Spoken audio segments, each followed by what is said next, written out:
देखुचंती ना केते नरम आउ टेस्टी देखा जाउची। कौन आपण एटा देखिकी जानी पारुचंती कि याकु आमे मात्र चाउल आउ नड़िया रे बनैचे। ए मिठा बाजार रो कला कन बा दामी मिठा को भी फेल करदबो।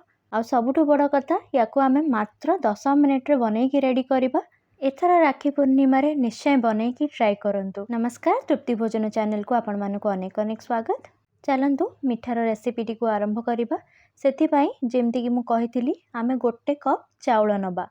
आपण माने एठी जे कोनोसी चाउल नै परिबे जोडा आपण डेली यूज करूचंती किंबा बासमती चाउल नै परिबे जे कोनोसी चाउल आपण घरे अछि आपण नै परिबे। याको आपण माने डायरेक्ट मो भला यूज करि परिबे किंबा आपण माने याको धोईकी गोटे घंटा पई फैन रे सुखेकी भी यूज करि परिबे। तापर एठी मु गैस रे गोटे कढ़ाई बसै नेची। तापर एठी दोउची 2 चम्मच गुआ घियो। गैस रो फ्लेम मीडियम रखिबे आ घियो को मेल्ट हबा पई देबे। तापर आमे जो गोटे कप चाउल रखिथिले ताकू एथिरे दे दबा। आ आमे चाउल को गोल्डन ब्राउन हबा पर्यंत मीडियम फ्लेम रे भाजिबा। देखंतु बस 5 मिनिट मीडियम फ्लेम रे भाजिला परे हमर चाउल एकदम गोल्डन ब्राउन देखा गलानी। याठू अधिक आमे आ चाउल को भाजिबानी नहले पोड़ी जिवो चाउल आ मिठा भल लागिबनी। बस आमे एबे गैस रो फ्लेम को ऑफ करि नबा आ चाउल को ठंडा हबा पई दबा। तापरे चाउल ठंडा हे सारला परे ए भलिया गोटे ग्राइंडिंग जार रे आमे सबु जाको भजा चाउल दे दबा। तापरे एठी मु दोउची 1/4 कप रासी। एटा मु धळा रासी यूज करिची। रासी पकेया द्वारा ए मिठारे बहुत बढ़िया स्वाद आसे। बस ए दीटा को आमे पल्स मोड रे 1 मिनिट पर्यंत ग्राइंड करिबा। पूरा चिकन करी ग्राइंड करिबेनी, टिके खदडा रखिबे। एठी देखि पारुथिबे मु ग्राइंड करिकि नेई आछी। ए भलिया खदडा करिकि ही आपण माने ग्राइंड करिबे। एबे गोटे कड़ाई गैस रे बसैनी आमे एथे दबा 3/4 कप चीनी। जदि आपनको अधिका मीठा पसंद ताले आपण माने गोटे कप भी नै परिबे। जदि कम पसंद ताले आपण माने आधा कप चीनी भी नै परिबे। एबे गैस रो फ्लेम को एकदम लो रे रखी आमे चीनी को कैरामलाइज करबा।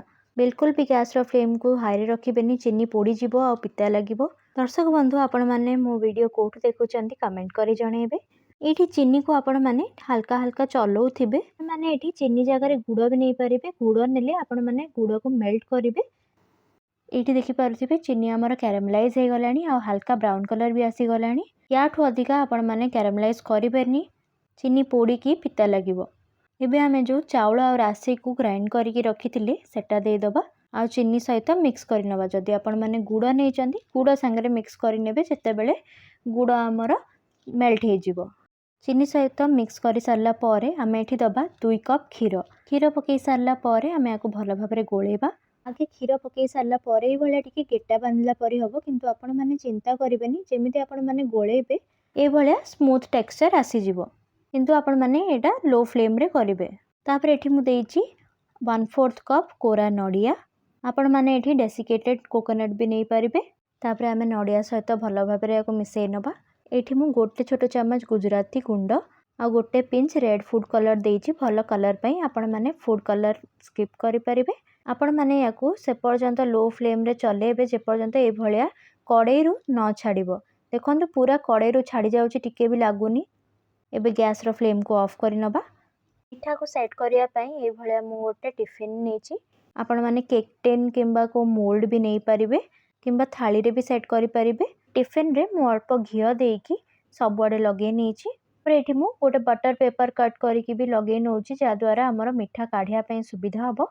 आपण पाखरे बटर पेपर नथले भी खाली घियो जो लगे चंती सेतिके भी मिठा आराम से काढी हे जिवो, चिंता करिबेनी। दर्शक बंधु जदि वीडियो भल लागुची प्लीज लाइक करंतु, शेयर करंतु और चैनल को सब्सक्राइब करिया भूलिबेनी। बटर पेपर ऊपर अल्प घियो लगे सारला परे एठी आमे दबा किछि ड्राई फ्रूट्स, जेमति कि मु एठी किछि पिस्ता आउ आमंड आउ काजू को ए भलिया सरू सरू चॉप करिकि नेची। आपण पाखरे जे कोनोसी ड्राई फ्रूट अछि आपण पकेई परिबे किंबा खाली नड़िया रे मध्य सजाई परिबे। एबे आमे जो मिठा बनै थिले बा आपण माने ताको जंतणी कहि परिबे, ताको आमे टिफिन को रखिबा। तापर आपण माने ए भलिया गोटे ग्लास साजर हो किंबा हाथ रे हो ए भलिया पूरा स्मूथ करि नेबे, चारि आडे जेमति समान रहिबो। देखंतु किछि ए भलिया। एबे आमे याको 15-20 मिनिट पर्यंत ए भलिया एठी छाडी दबा किंबा आपण माने याको 5-10 मिनिट पर्यंत फ्रिज रे भी सेट हबा पई रखि परिबे। एठी देखि पारुथिबे हम मिठा बहुत बढ़िया से सेट हे जाईची। एबे आमे याको उल्टेबा। तो ए भलिया गोटे प्लेट तळे रखी आपण माने ताको उल्टेबे। तापर हल्का हाथ रे टिके टिके टैप करि नेबे, जा द्वारा मिठाटी साइड रु छाड़ी जिवो। देखंतु केते सहज रे मिठा टिफिन रु काढी हे गला और केते बढ़िया से सेट हेची, केते सुंदर देखा जाउची। ଯେତିକି ସୁନ୍ଦର ଦେଖାଯାଉଛି ଖାଇବା ପାଇଁ ବି ସେତିକି ହିଁ ଟେଷ୍ଟି। ନିଶ୍ଚୟ ଆପଣମାନେ ଥରେ ଟ୍ରାଏ କରନ୍ତୁ। ଭିଡ଼ିଓ ଭଲ ଲାଗିଥିଲେ ଲାଇକ୍ କରନ୍ତୁ, ସେୟାର କରନ୍ତୁ, ଚ୍ୟାନେଲକୁ ସବସ୍କ୍ରାଇବ୍ କରନ୍ତୁ। ଆଜି ପାଇଁ ଏତିକି। ଆଉ ଥରେ ଆସିବି ଆଉ ଗୋଟେ ନୂଆ ରେସିପି ସହିତ। ସେଥି ପର୍ଯ୍ୟନ୍ତ ରହୁଛି। ନମସ୍କାର। ଜୟ ଜଗନ୍ନାଥ।